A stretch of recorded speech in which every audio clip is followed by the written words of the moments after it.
Freddy, तुम्हारा बच्चा क्यों रो रहा है? अरे सर, आपने इसका नाम लिया और ये रो पड़ा। मैंने इसे कहा था कि आप दूध मलाई लाएंगे। दूध मलाई? अब मेरे लिए नहीं सर, इसके लिए। रेडी सर, मैं ले आई। अरे पूर्वी, अच्छा किया तुमने। बच्चे को गोद में खिला खिला के मेरे पसीने छूट गए। लाइए मैं देखती हूँ।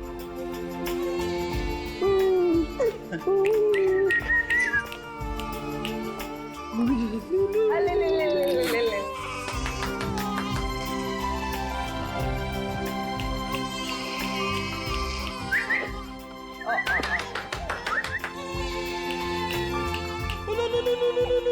सर,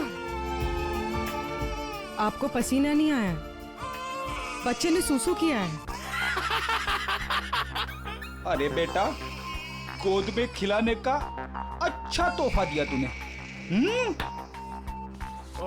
पूर्वी, बच्चे की नापी बदल दो और फ्रेडी तुम अपने कपड़े बदल लो। ले ले ले ले, ये ले। चाहो तो नहा भी सकते हो। डायपर चेंज करके आता हूँ। डायपर? हाँ।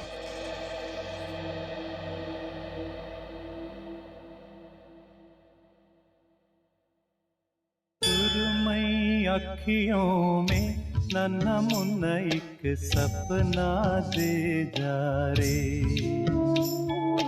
सुरमई अखियों में नन्हा मुन्ना एक सपना दे जा रे।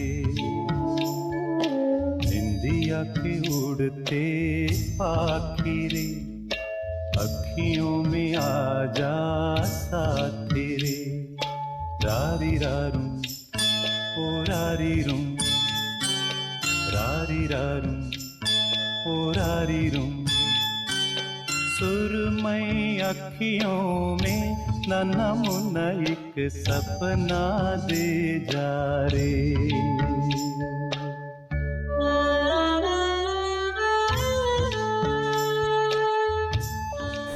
ये तो मन्नू का डब्बा है, नाम भी लिखा है उसका। आपकी साइड पर छूट गया था क्या? नहीं, मन्नू ने जहाँ खून किया था वहां छूट गया। मन्नू ने खून किया था? नहीं नहीं साहब। भावेश और उसकी पत्नी का खून हो गया और ये मन्नू उस वक्त उनके घर में था। हे भगवान, इसलिए भावेश आज काम पर नहीं आया। और मन्नू वो आज आया था काम पर? नहीं साहब, वो तो और 2-3 दिन नहीं आएगा। क्यों, क्या हुआ उसे? हुआ तो कुछ भी नहीं, पर वो कल गांव चला गया। कब? कल दोपहर में मिला था मुझे। नहीं यार, मैं जल्दी में हूँ, मुझे गांव जाना है, जरूरी काम है, मैं जरूरी मिलता हूँ। अरे सुन तो ले। हाँ अच्छा। अरे नहीं सुन। मन्नू, बाद में पछताएगा। इस मन्नू का गांव कहाँ है? सोलापुर, चरौली गांव। ये फ्रेडी अंकल और पंकज अंकल बहुत परेशान कर रहे हैं। सर, रजिस्ट्रेशन ऑफिस से 5-6 महीने पहले का रिकॉर्ड मिल गया है। अप्रैल मई में करीब 7,946 बच्चे पैदा हुए थे, जिसमें से 3,902 बच्चे तो लड़के हैं सर। और उनके परिवार वाले? सर, सारे बच्चे परिवार वालों के साथ हैं सिवाय एक बच्चे के। वो क्यों? सर, पिछले महीने उस बच्चे के माता पिता कार एक्सीडेंट में मारे गए। उसकी दादी थी, उसका भी कुछ पता नहीं चल रहा है, और बच्चा भी गायब है। बच्चा भी गायब है, दादी भी गायब है। अभिजीत, कि ये हमारा ये बच्चा तो नहीं है, उस दादी का पोता? पता लगाना पड़ेगा इस दादी का, कहाँ है, किस हालत में है ये दादी। बेटा, दिन भर काम काम काम, इतना काम किसके लिए करते हैं? हाँ, सिर्फ 4 लोग तो है घर में, तुम, तुम्हारी बीवी, तुम्हारा बच्चा और मैं। और भगवान की दया से बहुत कुछ है हमारे पास। जिंदगी में पैसा ही सब कुछ नहीं होता है बेटा, और पैसे से जो मिलता है सब कुछ है हमारे घर में। लेकिन खुशी नहीं है, खुशी नहीं है बेटा। जा देख, देख आईने में अपना चेहरा देख, कितना मुरझा गया है तू। और एक माँ बच्चे का मुरझाया हुआ चेहरा नहीं देख सकती, नहीं देख सकती। अले अले रो मत रे मेरा बच्चा। ये देख देख तेरा बच्चा, मेरा एक लौता पोता, इस घर का एक लौता वारिस। लेकिन टाइम है तुम्हारे पास इसके लिए? है टाइम? एक दिन ये भी मुरझा जाएगा और उस दिन तू बहुत पछताएगा, देख ले बहुत पछताएगा। लेकिन तुझे इसकी जरा भी फिक्र नहीं है ना? ठीक है, जा तू मुंह हाथ धो ले और थोड़ा आराम कर ले। हाँ, तब तक मैं तेरे बच्चे से खेलती हूँ। और ले लो लला रहे, क्यों रो रहा है बच्चा? अरे दूध चाहिए, दूध, भूख लगा है, दूध पिएगा? दादी दूध पिलाती, दादी दूध पिलाती। इतने बड़े दुख की बात है ना, इन्होंने अपना सब कुछ खो दिया। सच, अपना बेटा, बहू और अपना पोता भी एक ही झटके में सब खत्म हो। अरे दूध नहीं पिएगा? बाप की तरह भूखा रहेगा? हाँ ठीक है ठीक है, मैं तुझे सुलाती। हाँ, लल्ला लल्ला लोरी, दूध की कटोरी, दूध में बताशा, मेरा पोता करे तमाशा।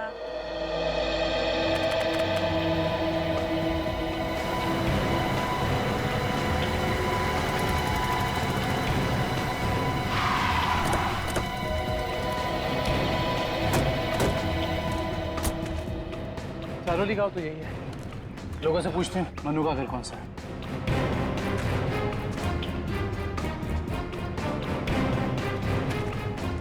भाई साहब, ये रास्ता मनु के घर की तरफ जाता है। मन्नू साहब, वो रहा मन्नू।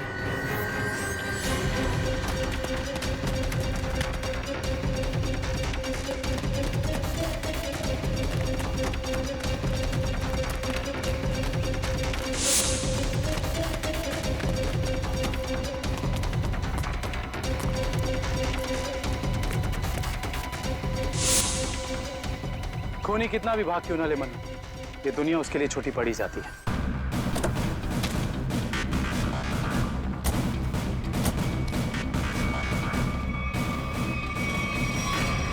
आइए सर। सर, सावित्री देवी की दिमागी हालत बहुत खराब है। वो हमेशा खोई खोई रहती है, कभी तो खूब हंसती है और कभी चिल्ला चिल्ला कर रोने लगती है। डॉक्टर्स को दिखाया? दिखाया सर, डॉक्टर ने कहा कि उन्हें कोई बहुत बड़ा सदमा पहुंचा है। आइए सर, आइए।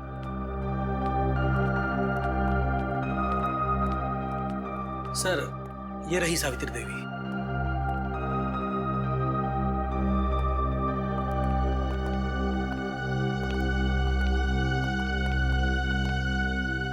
सावित्री जी,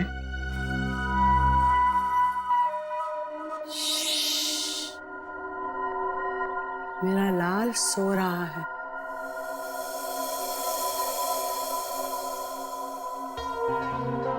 मेरे से बात करना।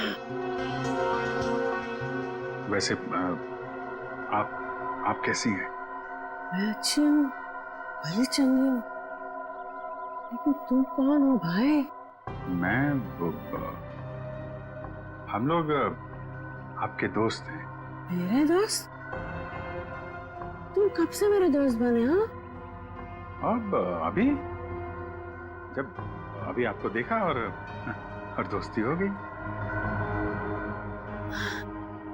सच्ची? और ये सब कौन है? जी, हम सब भी आपके दोस्त हैं।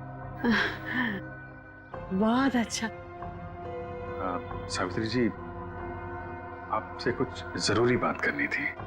थोड़ा ये यहाँ तो ये सो रहा है ना, डिस्टर्ब होगा, इधर आ सकते हैं?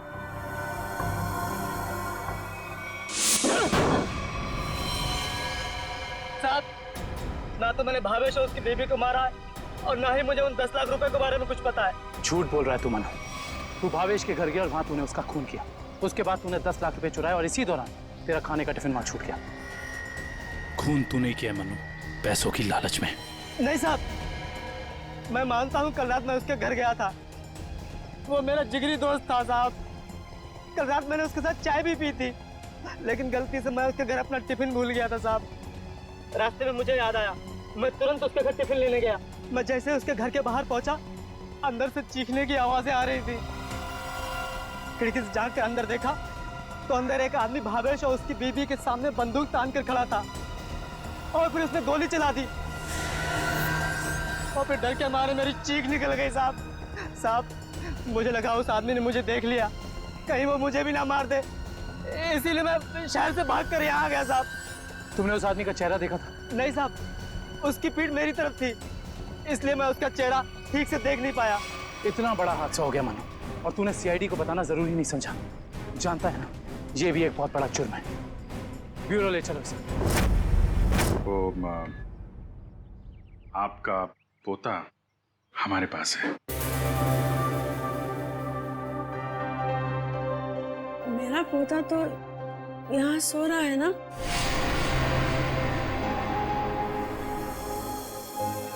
झूठी खबर। सावित्री जी, हम इसकी बात नहीं कर रहे। ये तो खिलौना है। आपके असली पोते की बात कर रहे हैं। जी हाँ, आपके बेटे का बेटा। याद है आपको?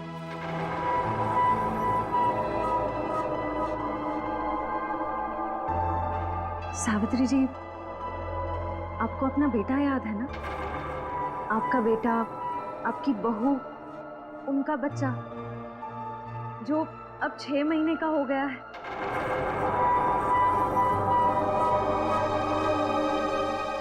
याद आया? सावित्री, याद करो। ये लोग उसकी बात कर रहे हैं जैसे तुम कलेजे का टुकड़ा कहकर याद किया करती हो। तुम्हारा लाडला, तुम्हारा पोता सावित्री, याद करो। हाँ सावित्री, कुछ याद आया? तुमने कहा था ना कि वो तुम्हारे बुढ़ापे की लाठी है, तुम्हारे घर का उजाला है। याद करो सावित्री।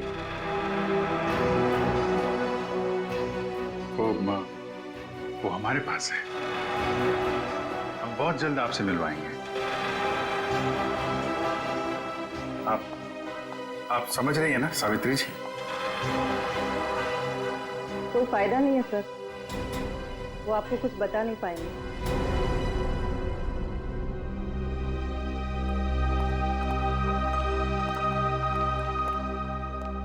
देखिए, हमारा ये जानना बहुत जरूरी है कि सावित्री जी के साथ ऐसा क्यों हुआ और इनके पोते का क्या हुआ। इसको तो शायद अगवा कर लिया गया था। इनसे 20 लाख रुपए भी मांगे गए थे, लेकिन इनके परिवार में तो कोई भी नहीं है। इनके बहू और बेटे की दोनों की एक एक्सीडेंट में मौत हो चुकी है। घर भी बिक चुका है। ये खुद इस सदमे से अभी तक बाहर नहीं निकली है। बहुत बुरा हाल है इनका। Thank you very much.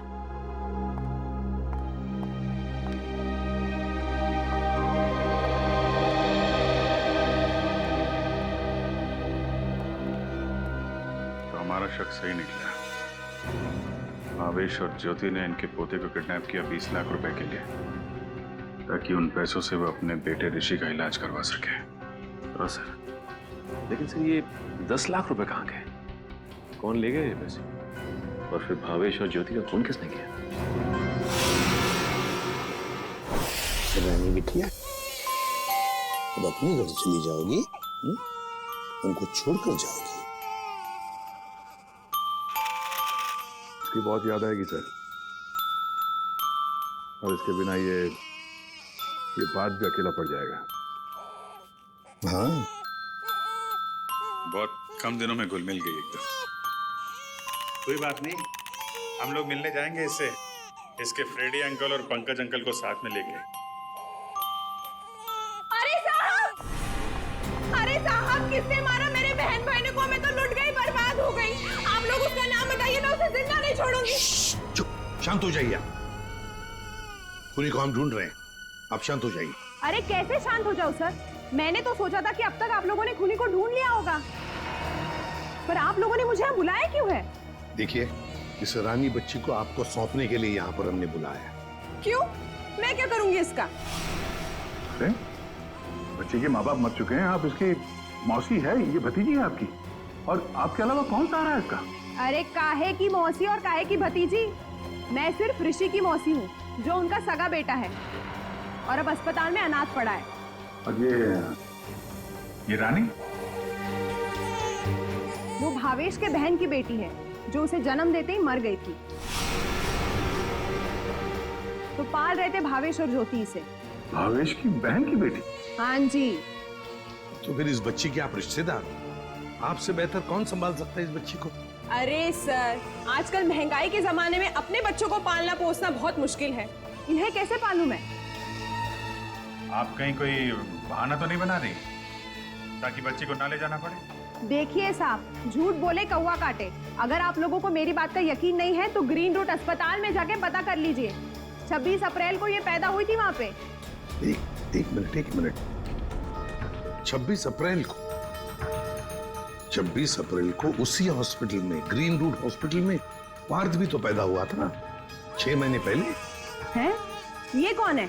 नहीं कुछ नहीं, वो आपके मतलब की बात नहीं है। देखिए सर, आप लोग बार बार मुझे यहाँ बुला के तंग मत कीजिए। अब आप देख लीजिए इन बच्चों का क्या करना है। मैं चलती हूँ। कमाल है सर, कैसे कैसे लोग हैं सर ये, बिना स्वाद के कोई काम ही नहीं करता। यही सच्चाई है दया, यही सच्चाई है। सर, ये कैसे संयोग है? ये दोनों बच्चे एक ही दिन एक ही हॉस्पिटल में पैदा हुए। एक ही दिन एक ही हॉस्पिटल में दोनों बच्चे पैदा हुए। जरूर उस तारीख को उस हॉस्पिटल में कुछ न कुछ तो हुआ था। क्या हुआ होगा पता लगाना पड़ेगा। Green route hospital. इसी साल अप्रैल 26 तारीख को कांता और पूजा नाम की 2 औरतों ने बच्चों को जन्म दिया था इस हॉस्पिटल में। हमें उनकी पूरी डिटेल्स चाहिए।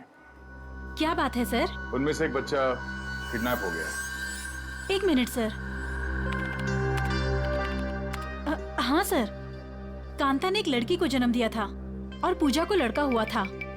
पूजा मिस्टर अनुज की वाइफ है और कांता के पति का नाम नहीं है। मिस्टर भावेश उनके गार्जियन हैं। ये दोनों परिवार एक दूसरे को जानते थे? नहीं सर, एक की डिलीवरी जेंडर वार्ड में हुई थी और दूसरी की डीलक्स में। ठीक है, थैंक यू। सर, मैं आपको उन बच्चों के बारे में कुछ बताना चाहती हूँ। जी कहिए। वो दोनों डिलीवरी डॉक्टर सुमित और नर्स मधु ने की थी। सर, जब मैं उनके कमरे में गई तो डॉक्टर सुमित और नर्स मधु आपस में कुछ बात कर रहे थे। मुझे देखते ही वो दोनों चुप हो गए। भावेश ज्योति और बच्चे के बारे में बात कर रहे थे। क्या बात कर रहे थे वो मैंने सुना नहीं। डॉक्टर सुमित और नर्स मधु कहाँ हैं? डॉक्टर सुमित तो विदेश चले गए और मधु ने आज छुट्टी ले रखी है। ये मधु कहाँ रहती है?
मिला क्या चोर? नहीं मिला। मिला? नहीं मिला। ढूंढो उसे। बच के निकलना नहीं चाहिए हमारी शॉल से। हाँ, चलो चलो चलो।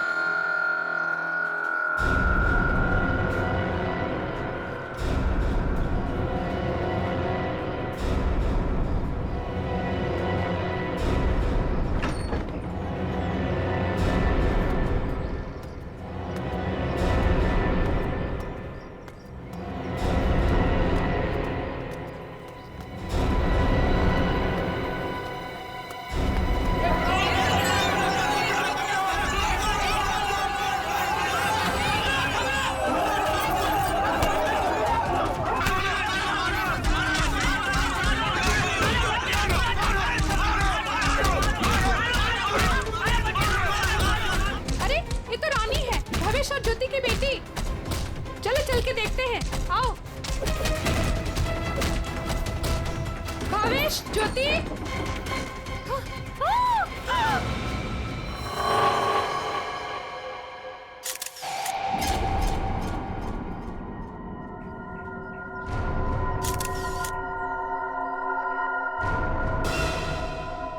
दोनों को गोली मारी गई है और गोली शरीर के आर पार हो गई है। हाँ सर, मतलब गोली काफी नजदीक से मारी गई। हो सकता है 2.2 बुलेट की शेल है ये। विशन, देखो घर में कुछ और मिलता है क्या?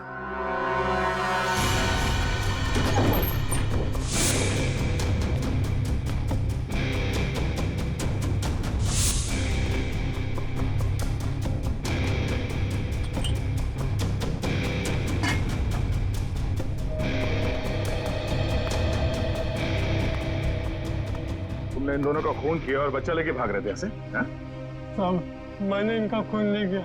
मुझे गन भी चलाने नहीं आती। मैं 2 दिन से भूखा था साहब।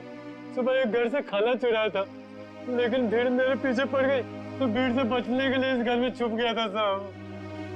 इसकी तलाशी ली? हाँ सर, मगर गन नहीं मिली। तो आप लोगों ने यहाँ गोली चलने की आवाज सुनी थी? नहीं सर, नहीं।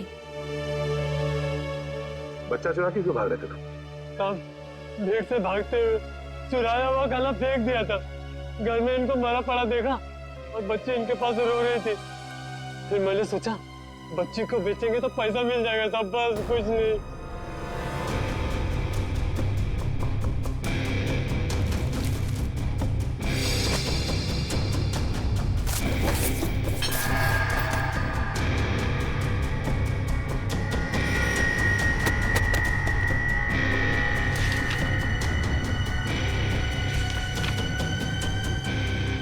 साहब, ये झूठ बोल रहा है। इसी ने खून किया है। इसे हमारे हवाले कर दीजिए, हम इसे सबक सिखाएंगे। हमारे हवाले कर दीजिए, हम इसे सबक सिखाएंगे। नहीं साहब, नहीं, ये लोग मुझे मार डालेंगे साहब। नहीं, मुझे माफ कर दो साहब। तुमने बच्चा चुराने की जो गलत हरकत की है ना, इसकी सजा तो यही है कि मैं तुम्हें इन लोगों को, मगर मैं ऐसा नहीं करूंगा। कोई इसे हाथ नहीं लगाएगा। इसकी एक ही सजा इसे कानून देगा।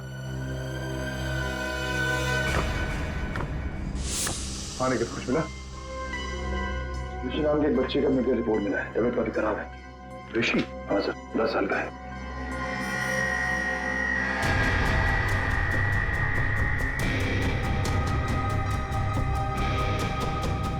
भावेश,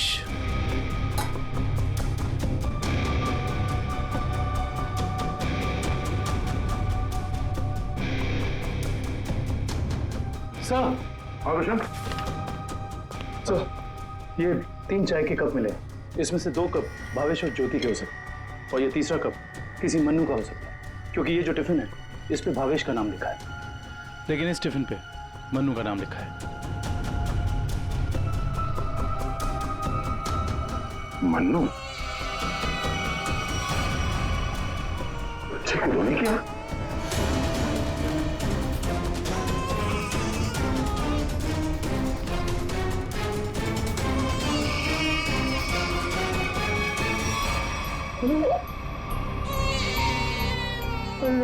ये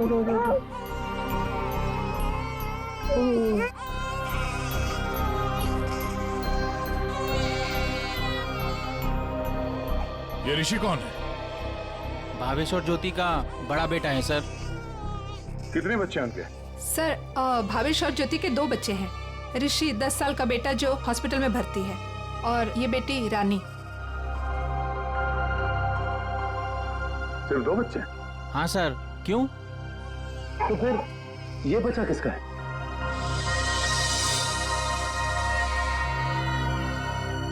सर पता नहीं ये कौन है। सर भावेश और ज्योति 6 महीने पहले यहाँ रहने आए थे, तब ऋषि और रानी ही उनके साथ थे। तो ये बच्चा कहाँ से आया? अच्छा, ये बच्चा चाल में से किसी का तो नहीं? नहीं सर, नहीं सर। ये क्या चक्कर है?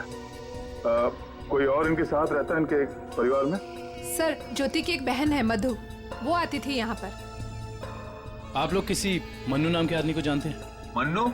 नहीं साहब, इस नाम का कोई भी आदमी इस चाल में नहीं रहता। अच्छा, ये भावेश काम कहाँ करता था? सर दिहाड़ी का मजदूर था भावेश। रोज काम के लिए चौराहे पे खड़ा रहता था, जहाँ भी काम मिल जाता वहीं चला जाता। सर कहीं है मन्नू भावेश के साथ तो काम नहीं करता था। सर ये बच्चा कौन है ये कैसे पता चलेगा? दुष्यंत एक काम करो, पता करो किसी बच्चे की मिसिंग होने की रिपोर्ट लिखवाई गई है क्या, और पूर्वी भावेश और ज्योति के घर वालों को कांटेक्ट करो।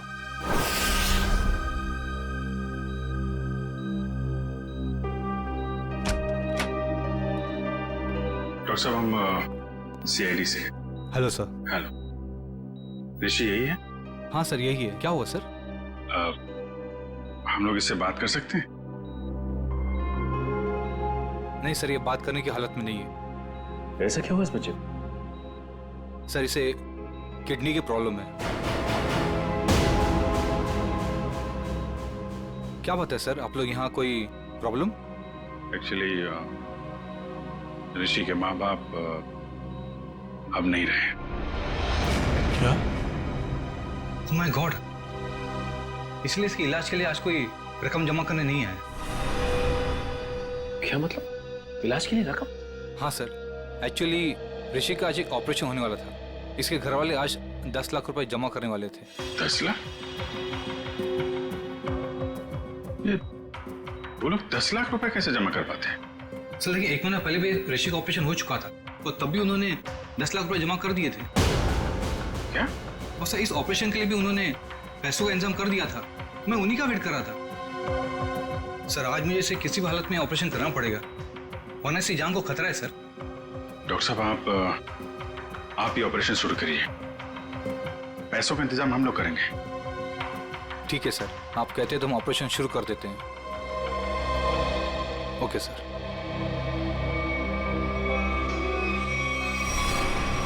घबराओ मत ऋषि, कुछ नहीं होगा तुम्हें। सर एक बात समझ में नहीं आई कि भावेश के पास इतने सारे पैसे आए कहां से? वही तो। 20 लाख। अगर 20 लाख उनके पास थे तो बाकी के 10 लाख कहां गए? घर पे तो पैसे मिले नहीं।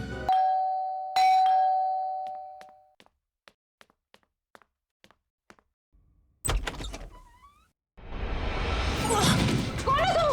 हाँ? कौन हो तुम? कौन हो तुम?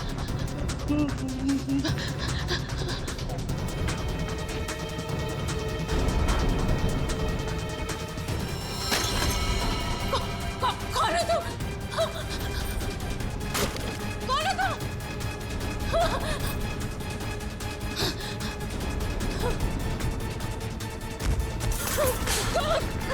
कौन हो तुम? बचा,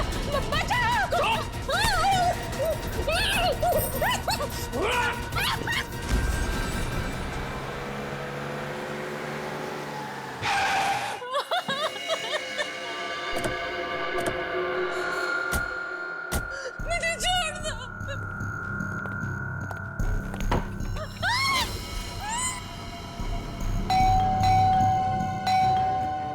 दरवाजा क्यों नहीं खोल रही है?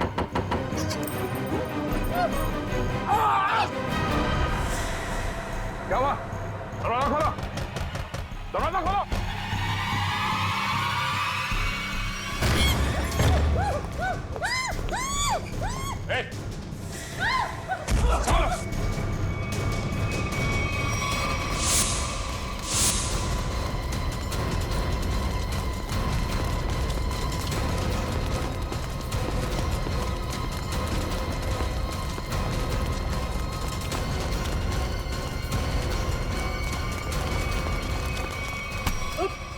बस बस।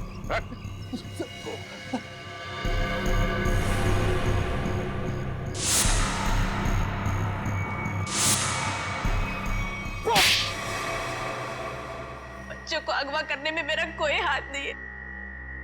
6 महीने पहले मैंने सिर्फ उनकी अदला बदली की थी।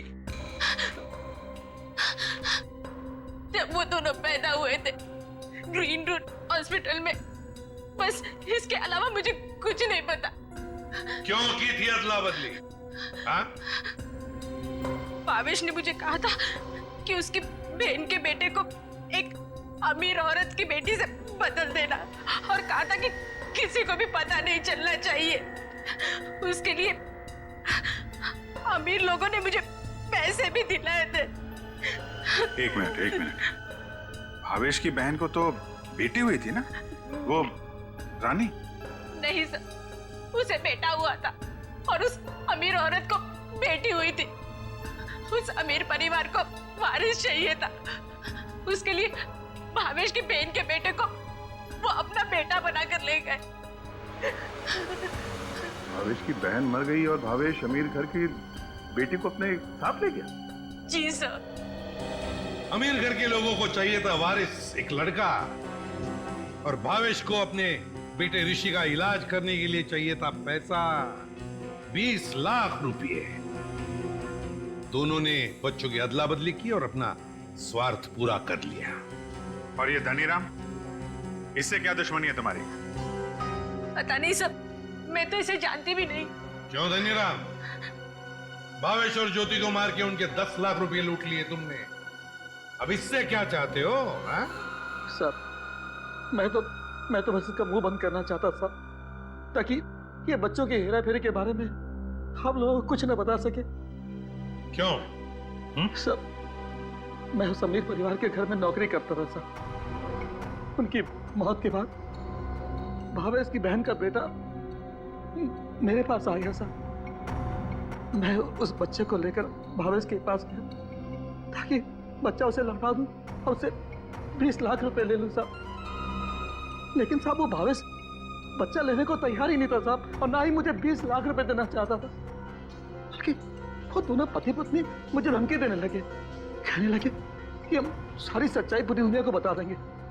तो साहब फिर मजबूरी में मैंने साहब। तुमने उन दोनों का खून कर दिया, फिर बच्चे को वहां घर पे छोड़ा और घर पे रखे हुए 10 लाख रुपए उड़ा लिया। कहाँ है वो पैसे? अब मैंने तो बस नमक का हक अदा किया साहब।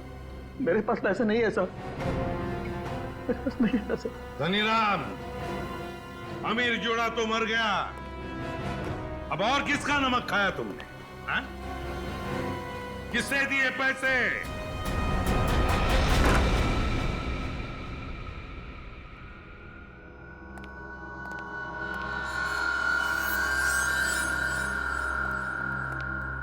क्यों किया आपने ये सब? देखिए, हमें सब कुछ पता चल चुका है। चुप रहने से कोई फायदा नहीं। हम समझ सकते हैं कि इस उम्र में जिंदगी से जूझना मुश्किल हो जाता है, लेकिन गुनाह तो गुनाह है ना। आपकी उम्र आराम से जिंदगी गुजारने की है, मगर आपने जो गुनाह किया है उसकी सजा तो आपको भुगतनी ही पड़ेगी। अफसोस गुनाह करने से पहले करना चाहिए था। अब चुप रहने से आपके गुनाह मिट नहीं सकते। आपको हमारे साथ चलना पड़ेगा।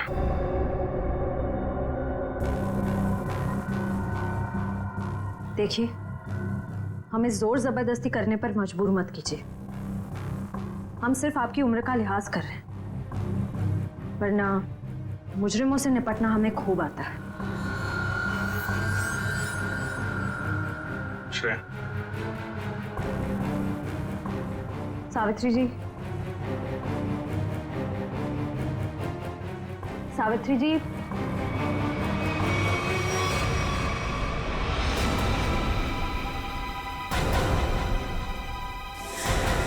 ये तो मर चुकी है।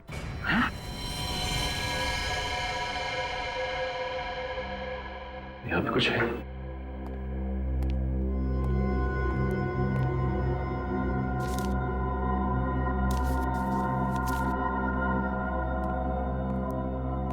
ये देखिए सर, सावित्री जी के हाथ का लिखा लेटर।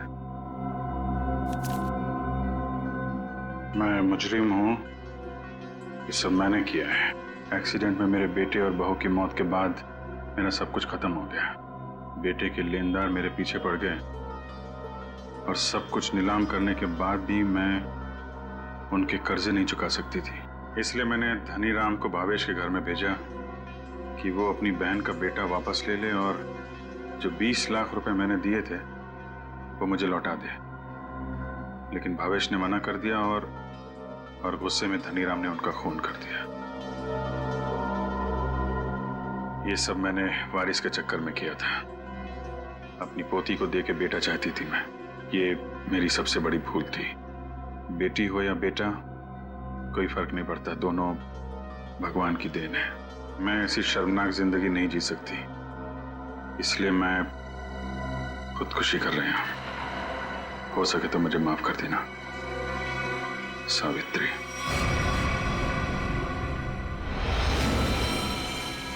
बहुत बुरा हुआ इनके साथ है सर। दुनिया में बहुत लोगों के साथ बुरा होता है विक्रम, लेकिन इसका यह मतलब नहीं कि लोग गुनाह के रास्ते पे चल निकले। और आत्महत्या, ये तो सबसे बड़ा गुनाह है।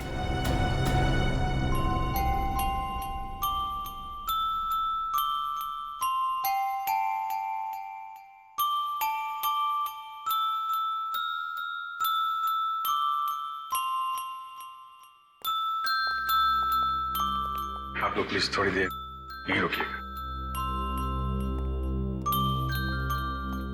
हेलो बोलो, हेलो, ये लो, हेलो, हेलो, हेलो। दया,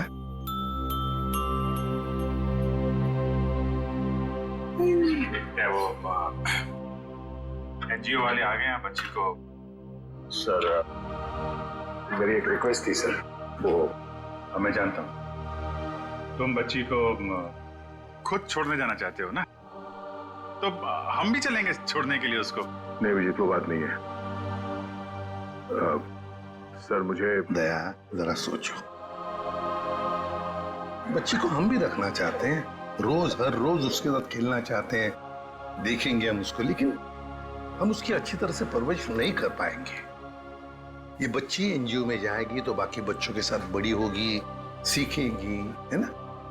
इसके फ्यूचर का भी हमें सोचना चाहिए।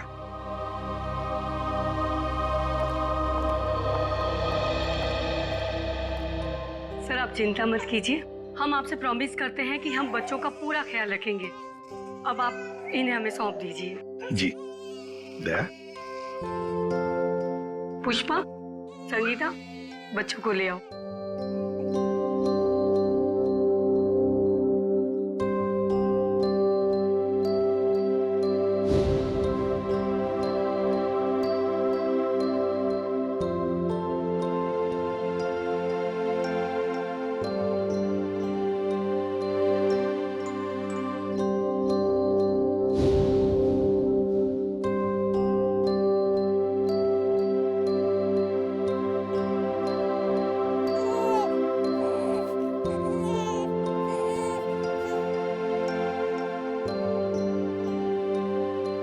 सर हम ऋषि की भी पूरी जिम्मेदारी उठाने को तैयार है। उसकी हर सुविधा का हम ख्याल रखेंगे। पता है मुझे, लेकिन देखिए ऋषि के इलाज के सारा खर्चा सीआईडी उठाएगी। ओके जी, थैंक यू। Thank you.